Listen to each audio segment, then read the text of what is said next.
That hits a little close to home for a lot of people, but it happens to us. Schmeeckle can get a little bit, or can get sick, but in a little bit different way. So in nature, you're looking at invasive species. Now, does anyone know what an invasive species is? Yes. It's a non-native species that lives in an area that competes. Is that true? Yes, good. So an invasive species is something that is non-native.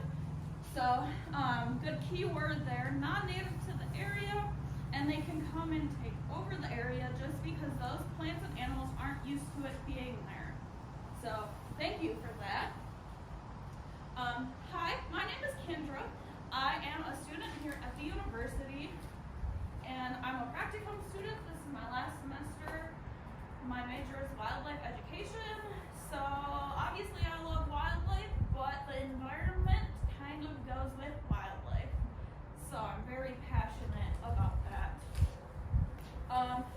So we will be going on a short walk, like what the emo had said. It's about half a mile, so not too long or vigorous or anything like that. Okay, so invasive plants and animals are invading Schmeeckle, causing it to fall ill, but there is still hope, and with our help, Schmeeckle can become more ecologically healthy. Now, there's a few different types of invasive species. I am looking at the broad picture here, and I kind of already named them. So, what can invasive species be? I kind of worded that question weirdly. So, there's a few different types of living creatures on this earth. What are those living things? Yes. So, plants is a big one. What's the other big one? Animals. Yes, animals. So, plants and animals are two big ones.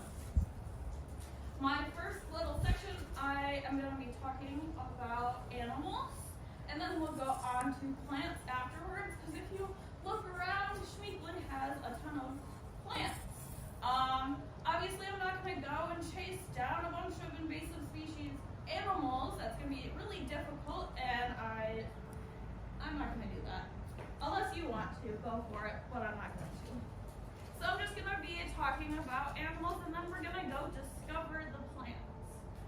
So, the animals that we can get here in Wisconsin and Schmeeckle are, ready for this? Emerald ashwort, European gypsy moth, mountain pine beetle, sudden oak death pathogen, Asian clam, banded mystery snail, Easter mosquito fish, walnut twig beetle, mute swan, rainbow smelt, sea lamprey, zebra mussel. The list goes on and on. Could you repeat those back to me? Go. We got one. There is a lot, and I could have made that list 10 times longer. So I'm only going to be touching on a few. So the first one I have a picture of here is the emerald ash borer. That's going to be the top picture I show you, and then the one below it is probably something that you've seen either here or in your own backyard, if you haven't necessarily seen the critter itself. So the bottom picture is what they do to the trees or twigs that you find on the ground. Have you seen that before? Yeah.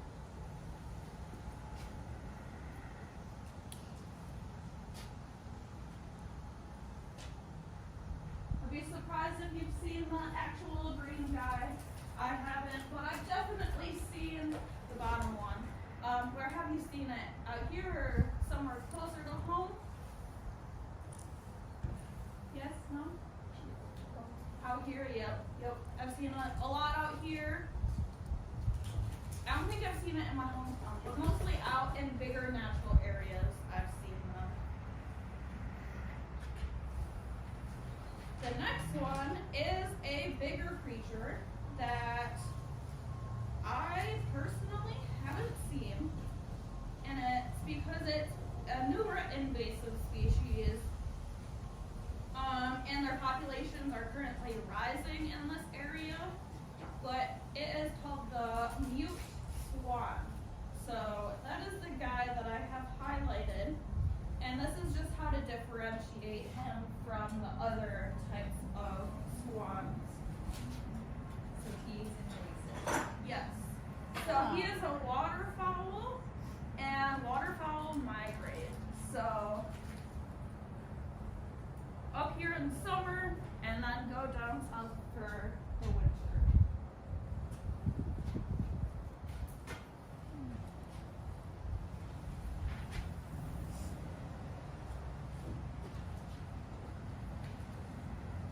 Okay. The last one is the last one I had said on that really long list, and it's probably one of the more familiar ones. They are super invasive currently, and I know in my college studies I've probably learned about them 10 times over again. They are an aquatic invasive zebra mussels. So they are in our aquatic ecosystems.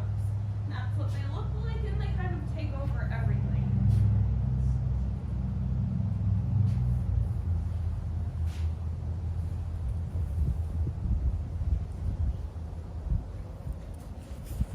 All right. So the next chunk that we're going to talk about is plants. So what are some invasive plants around here that you can think of? Purple loosestrife. What was that? Purple loosestrife. Yes, purple loosestrife. Good one. Yes, buckthorn is a huge one, especially in Schmeeckle. Any other guesses? Even in your gardens, I know a certain one can take over. I have a picture of that one. Hostas, yeah. They kind of take over your garden. Garlic mustard. Garlic mustard is a big one that can take over. So that's what that looks like. Will we eat it?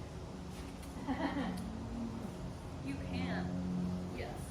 But it kind of, once you have it, it's there forever kind of plant.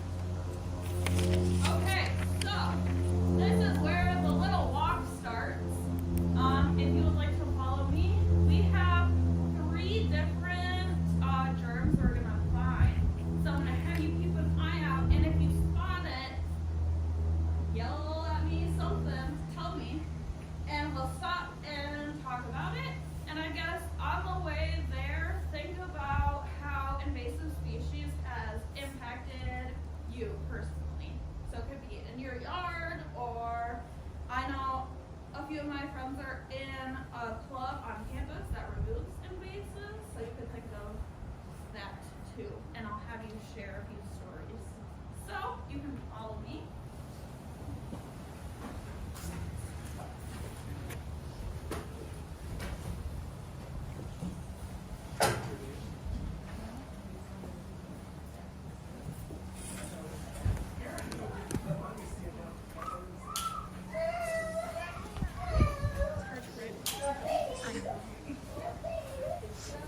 It feels like it's warming up though, doesn't it? Compared to Well, earlier today. Now it's getting colder. yeah. It's gonna be nice. My tongue is messing. When's your tonsils suck? The 30th. I'll walk back here.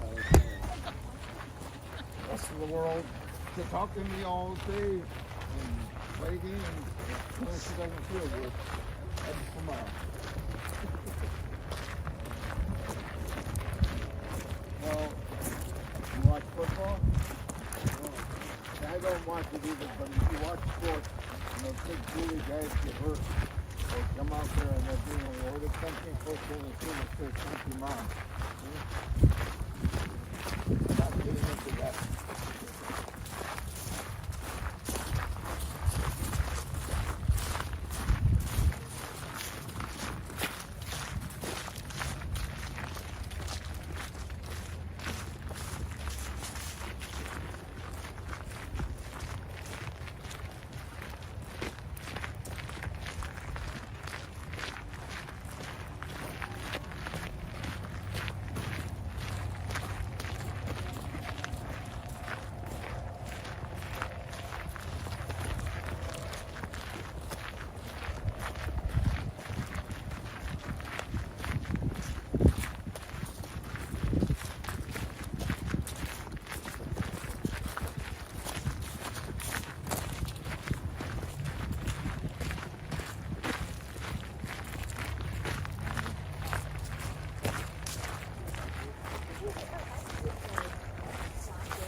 Okay, so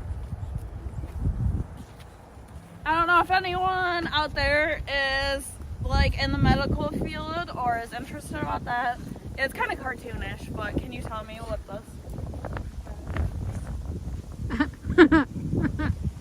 It's actually not what you think. It is a flu virus. Ah! Yeah. So that was on this plant right here and the ones behind it. Can anyone tell me what that is? Cattails? Yes, cattails. I heard that from somewhere. So there's actually an invasive type of cattail and a non-invasive type of cattail. This is the invasive one. I'm gonna bring one of the leaves over. So this is called the narrow-leafed cattail. The leaves are shorter than an inch. That's how you know. And I put the flu virus on there because obviously the flu spreads super easily, and so do these guys. They have, you can see one, but there's multiple right here that have broken open. They're little seed pods. They kind of burst and their seeds go everywhere and kind of consume and choke out everything. Where do they come from? Where do they come from? I mean, besides right next door to the other one. I don't know the answer on that fully. I will have to research it, but I want to say, I might be wrong, Europe, because that's where a lot of our invasive species came from. But I will have to look that up. Okay. So there's one of them. The next one, if you want to follow me, here's a take-home virus. Don't give it to your friends or family. Follow me. There you go. Stay arm length away. Yeah. It's gonna pass in my pocket.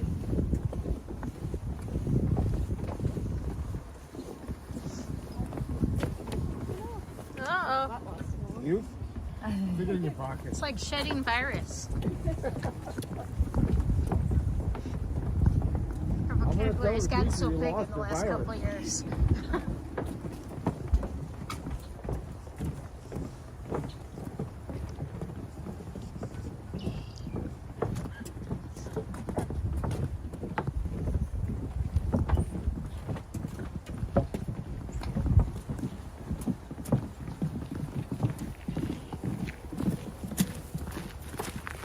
Go ahead. When he's trying to get her turned around, this is flopping.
Okay, so this is our next stop, and I had asked you that question at the pavilion.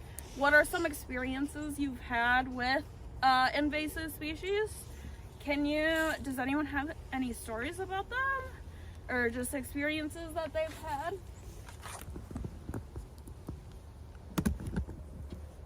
Yes. Like experience, like I've worked with roping before, like Cool. a variety of invasive species. Awesome. Yeah. Any experience. Yep. We thought we'd do good, so we thought we'd plant a native prairie but we used cultivars of native plants that were really aggressive, so it wasn't, they were more invasive because they were designed to do ground cover. So in other words, none of the flowers made it through there because they got outcompeted. So we thought we'd have a beautiful prairie, and we just had a lot of switchgrass. Yeah. Any other experiences out there? Is stinging nettle considered invasive? No. No. It's just, I would say invasive to us because it hurts, but it's not invasive. Okay, so obviously we have another one of my little characters here. And non-technically, does this look good or bad? Is he happy or sad? Happy. That means he's good, right? Because all good guys smile and all bad guys frown. So he is happy. This is good. This specifically is good gut bacteria. We all have that in our stomach to break down foods. And I thought it would be fitting for this plant that all of them are kind of shriveled up. But this one I found, I can use this leaf as an example. So, do you know what this plant is right here? Look at the ones behind it to give you a guess. Is that another type of cattail? Yes, it's another type of cattail. So this is broad-leafed cattail. And remember what I said earlier, this is non-invasive, so it is native. Broadleaf cattail has a leaf that is about 1 inch thick, and I measure that just by a knuckle-to-knuckle measurement on my fingers. And he has the happy gut bacteria guy on him. He's native. That means he is helping the environment and not invading it. So, yeah. Now we have one more of these little guys to find on the rest of the trail. So let's go on to the next stop. Here, have some happy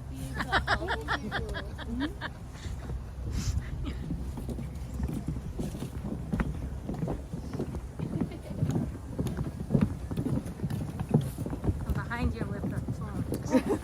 Hello.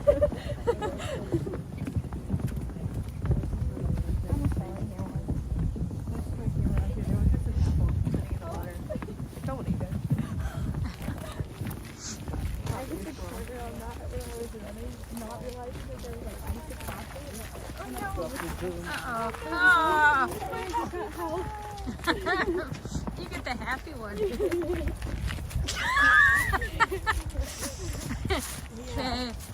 Not taking that for. She knew you could take it. This will get clipped out of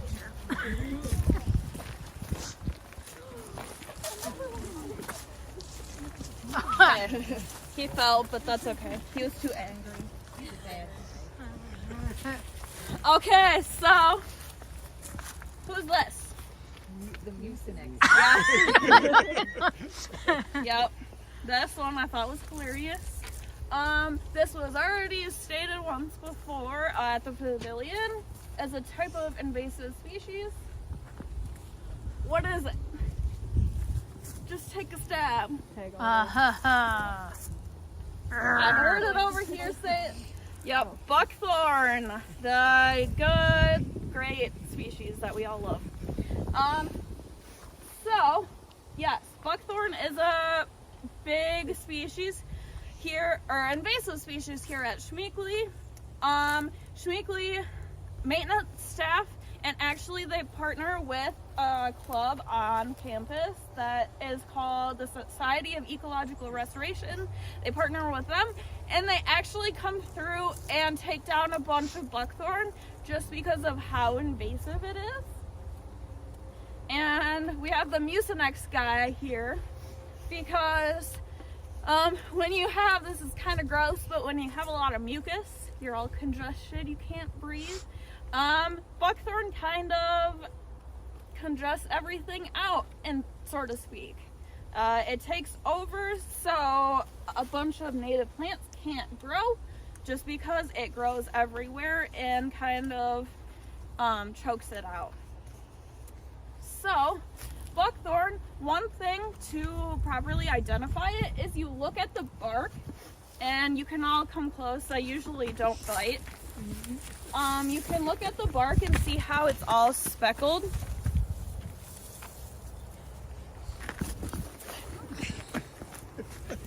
Here you can have some congestion. Another way to ID is from the leaves. So, I'm gonna take a bunch of leaves off. This is okay because it's invasive. And you and I'll say partner, can look and make some observations with the leaves.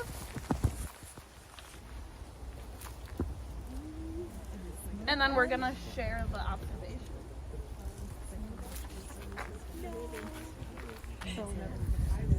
Here. There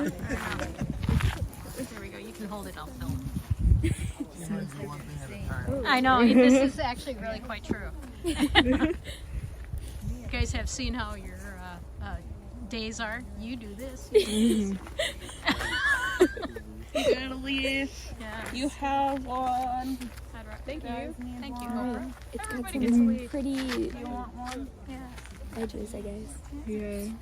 Not Seems pretty it's a smooth. smooth edge. Do you want one back? It's got a glossy top. And the back has it's very veiny.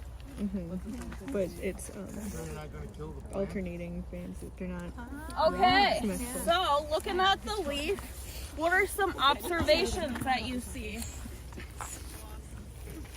Yes, glossy, round.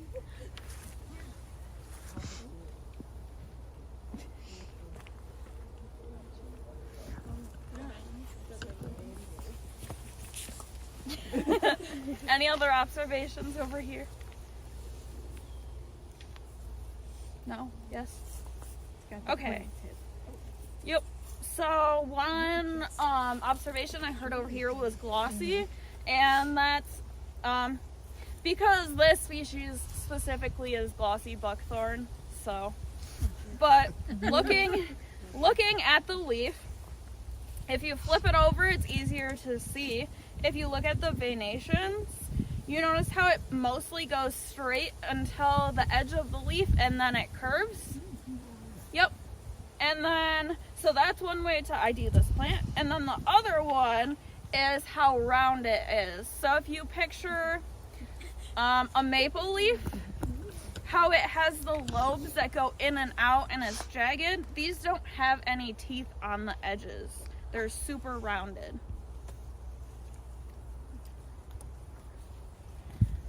So, yep, you can just throw your leaves down. They're not gonna do anything. So the next stop, we are actually gonna help the reserve by removing some invasive species. So you can follow me.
picking up buckthorn, taking it home with them.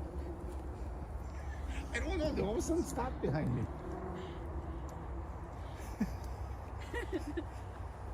I wonder if there's a cool animal. Maybe the littlest one woke up. Maybe.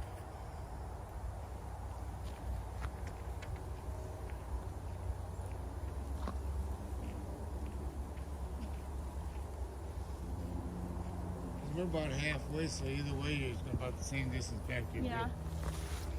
bed. I guess in this area, look around and see if you see any evidence of buckthorn removal, and just point it out. Well, the underbrush is open. And Good something's been in, observation, good something's been in there and grazed it out or cut it out. It's kind of hard to see here, but there's a lot of buckthorn piles around here, and that's due to the Schmeeckle maintenance staff. When they cut it down, they pile it up, and in that case, they chop it so the roots aren't there, and so it can't reroot. We'll see a lot of, well, there's a really big one that direction. Let's let the runners through. Yeah. But they just make big piles. We'll see a lot of examples on the rest of this walk. But so what we're going to talk about now is, like David had said, there is pretty much no understory aside from the few sticks and whatnot in this area, so you can tell that it has previously been cleared out. But buckthorn is, hence its name, invasive, and will come back. So we are looking at a lot of saplings and seedlings here. So how to identify the saplings and seedlings is the same. I will walk around. I'm gonna pull this one on, maybe one of them.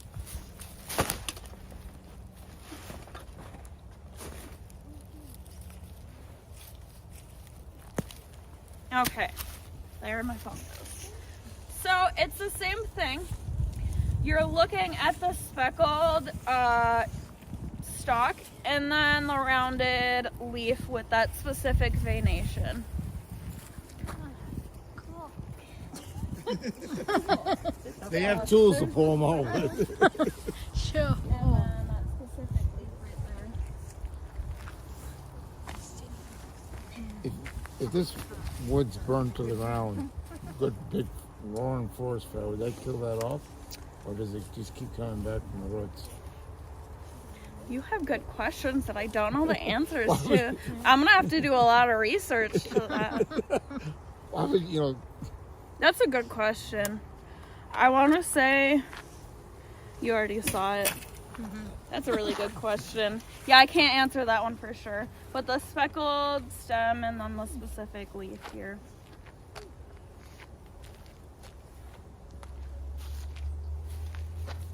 Stem. There's my book. You already know. I would say rest in peace. Okay. No. So, what we're going to be doing is removing some of these. So, I'm going to give you a few minutes and just get as many as you can.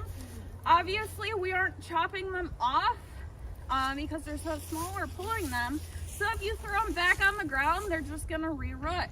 So, hang on to it, and I will throw them in my bag and just stay where you can see me. Okay. stands out. Oh. Yeah. These things are tough. Here's a trick, bud. You take it and you kind of wrap it around your hand. That helps. It hurts sometimes. And if it hurts, don't do it. But it helps get kind of smaller. Wow. That's a big We root. didn't bring the fry bar thingy. What do they call those things? No, we didn't bring it. That's the story. They're a little bit too small. Oh, I suppose it won't grab it, will it? Oh. I noticed a lot of it's cut now. Is it too big for the rope wrench to pull it out? No. What they tend to do now is Oops. They'll cut it and then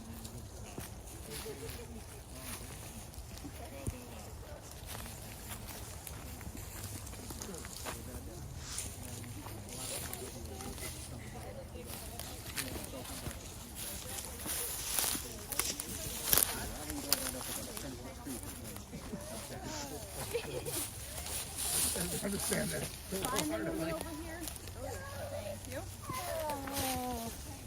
Somebody's cold, baby. Well, you want me to give her my jacket?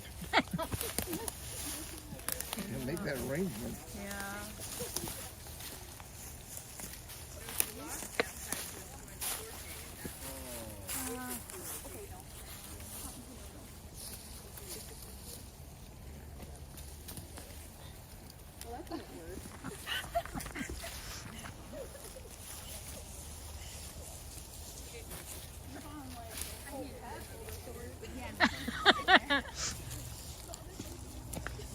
Foot blower. I think he's going to have to be added to the Schmeeckle staff. He's kind of pretty good at that. Yes. There you go, Griffin. Future Schmeeckle staffer there. Really good at after my buckthorn. guide assistant's up. Yeah.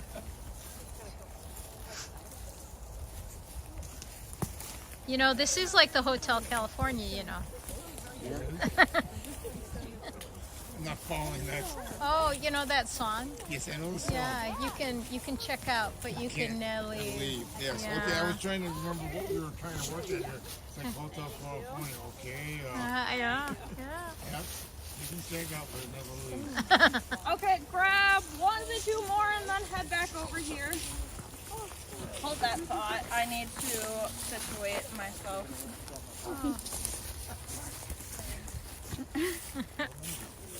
I'm just gonna have a whole bag full of. Okay. Shove them in work. there. Yeah, please. Go for it.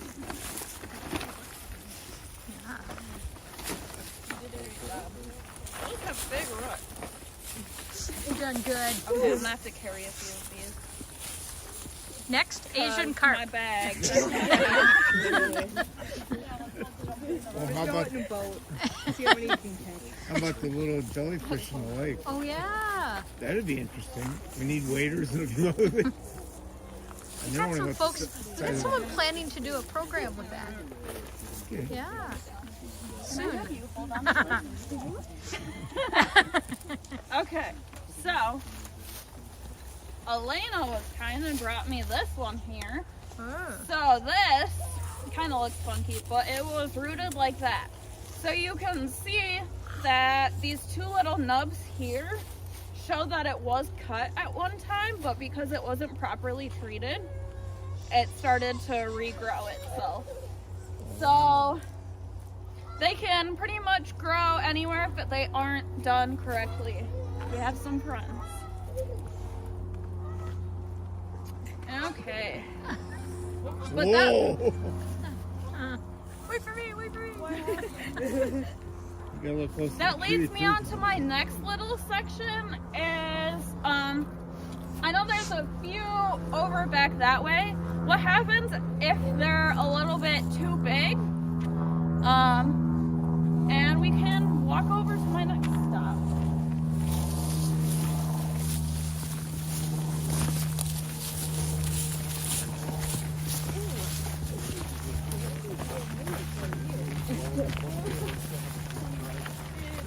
You guys are really lucky because you're seeing a real good guided walk. Good stations, transitions.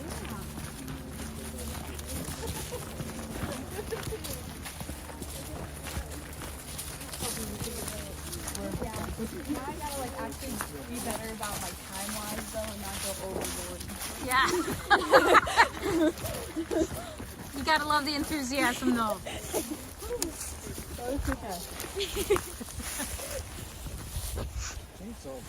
Okay, so behind you is one of those piles from the Schmeeckle staff and club students that have cut down buckthorn and piled it up. So the question that I had asked before coming over here was what happens if it's too big? We don't have folk people to rip them out of the ground, unfortunately. And you can see a bunch of samples of the ants are here. You cut them, and you cut them really close to the ground, and you can see in that pile, most of those have been cut as well.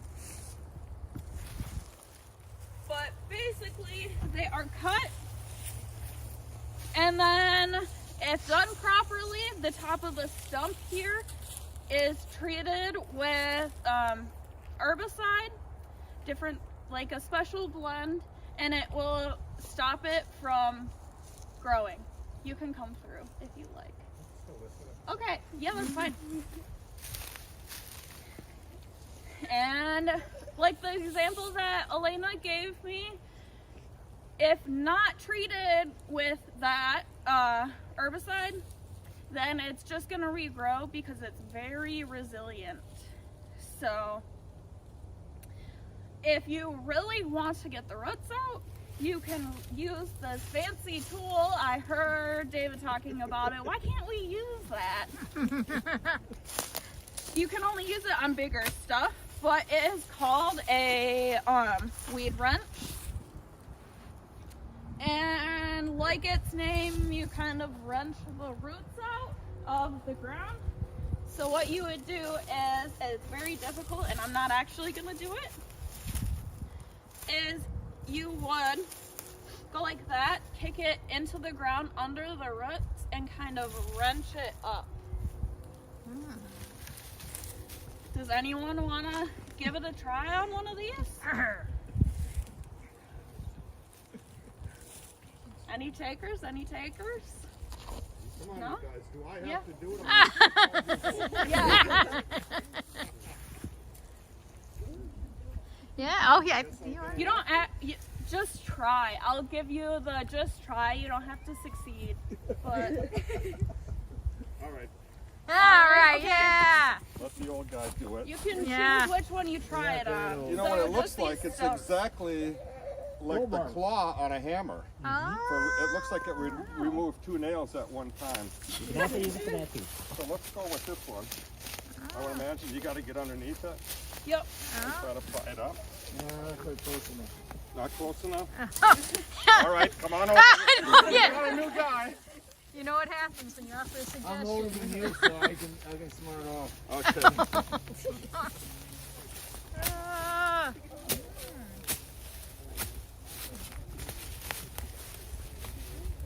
Have you used one of these before? Because you look really good at it. No. Probably never do it again either. You're doing great. Way to step up. You know, It moved.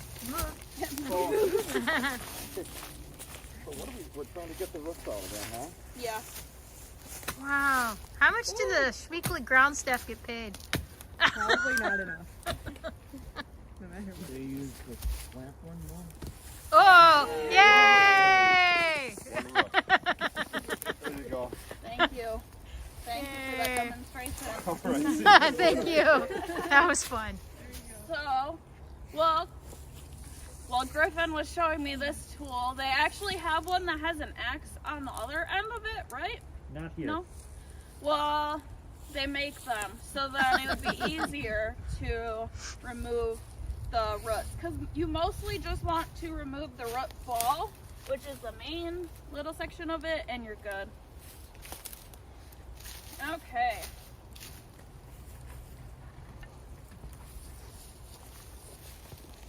So, we have one more stop, and on the way to that stop, I want you to think of ways you can help stop the spread of these invasive species. Okay? I'll take the You'll take that? Thank you. Aw. It's kind of a hefty tool. Hefty.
like out here somewhere. I randomly like happened to get old back there.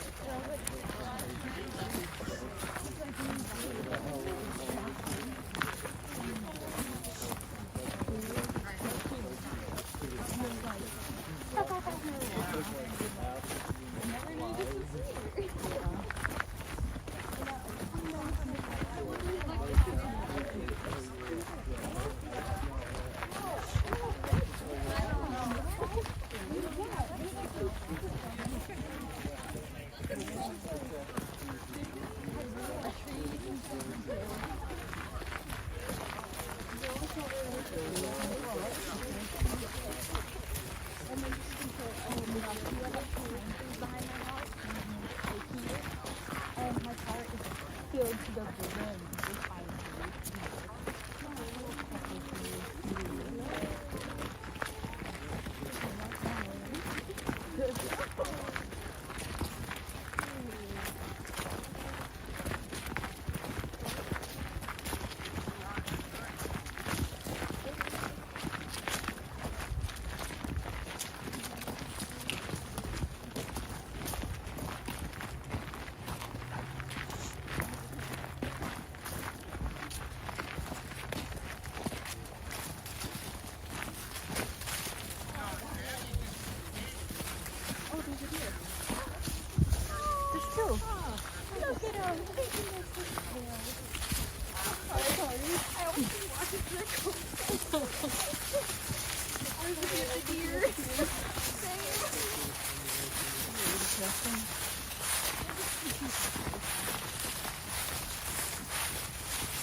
Okay. Did you think of any ideas that we could do to help stop the spread of invasive species? Yes. Learning about them. That's a major one. Because if you don't know what they are, you don't know that they're bad. So there are a few. Well, I'll say for me personally, I'm not really great with identifying plant species. There are apps out there that will help you because we're in this amazing world of technology. There's one specifically called Seek that a lot of us students use, but you take a picture, send it in, and it will give you guesses of what it is, which can be super helpful. Any other ideas? Yes. Planting natives in your garden. Yes, planting natives in your garden. Yep. Any other ideas? Did you come up with any back there? No? George was thinking along the pesticide lines. Pesticides. Yep. Well, herbicides. Especially with the buckthorn, like I was saying, they paint it on the stump so it doesn't grow. But a lot of those, unfortunately, kill out the natives too, so you have to be super careful with them. Any other ideas out there? If I say zebra mussels, does that give you an idea? Yes. Making sure to clean off your Yes. So, before entering and leaving a natural area, you want to make sure there's nothing clinging to your clothes. So that's mostly for seed pods. And you can use a fancy thing called a boot brush that will get rid of the seeds off of your feet. They have one here at Schmeeckle. It's at the south end of Lake Jonas. But also that goes for cleaning off your boat when you take it out of the water, because invasive species can latch onto there, unfortunately. Any other ideas? No. Okay. So you can be as active or as passive as you want, meaning you can join a club to go out and remove these invasive species. There's, for students, the Society of Ecological biological restoration, but then there's also one, I am blanking on the name, for those of us out of school that you can join. And this is why I write things down.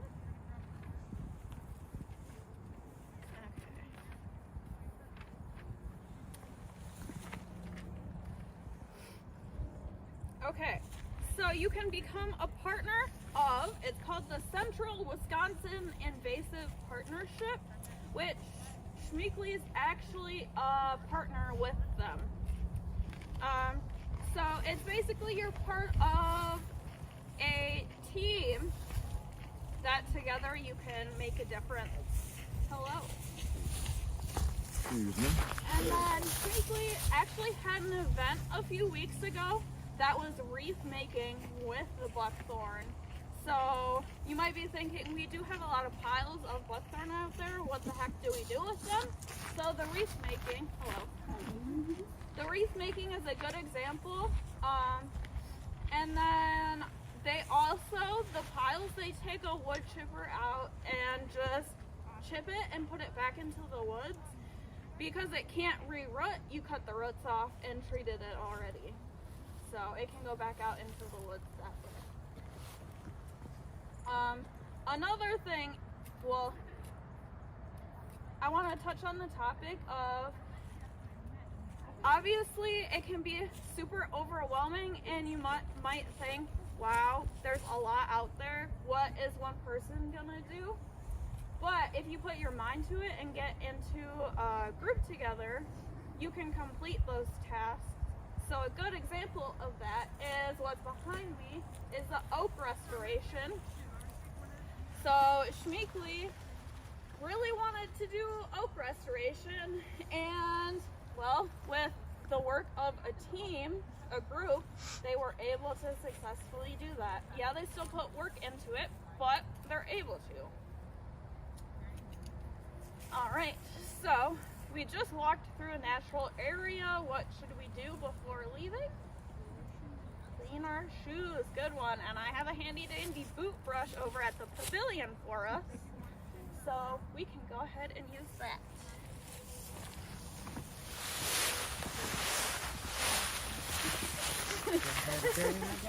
No, not yet. I was leaning on it for a while.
Be a productive invasive species, get rid of or maybe.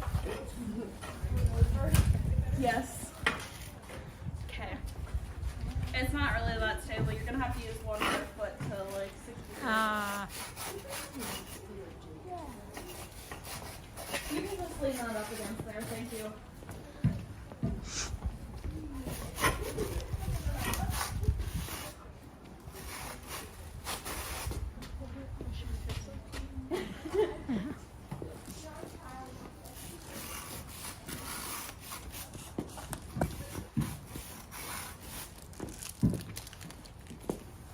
Come on.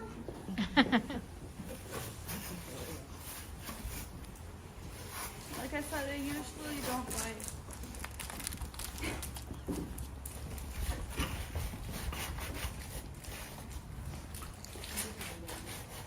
Yes. The awesome Jim Buchholz blunt this to me.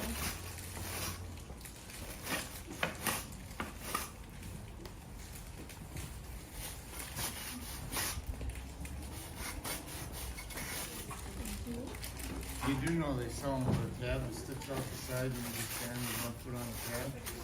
I didn't buy it because I'm a broke college student. Well, if you get around to buying one for your own house, then you don't have to do what you're doing or have somebody else do it.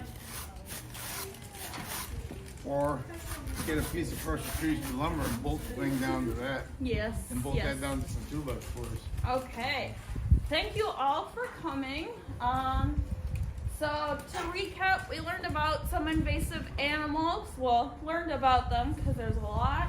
We learned about some invasive plants and how they can affect Schmeeckle, but they can also affect your garden and whatnot, like the smaller plants like garlic mustard and other things like that. And I hope you learned a little something to take home with you.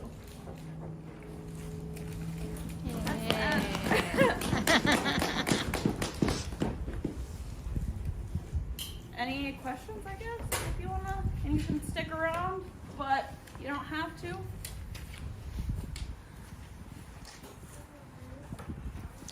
Are there different, like subspecies of buckthorn? Yes. So there's specifically, the one out here we see is glossy buckthorn, but I know there's also common buckthorn. Other than, I'm sure there's more, but I don't know specifically. Is wild grapevine invasive? Any of the plant folks out there, grapevine? I thought so, but I didn't want to answer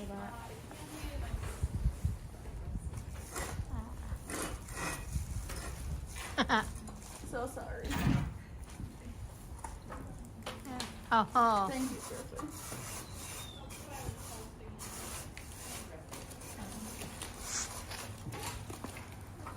if you had a least favorite invasive, what would it be? Zebra mussels Ah, are just any of the, I would say, former pets being released that then become an invasive. So that's, I mean, that's a lot of different animals. But so house cats are a big one here. Zebra mussels. Down near Texas, there's pretty sure it's ball pythons.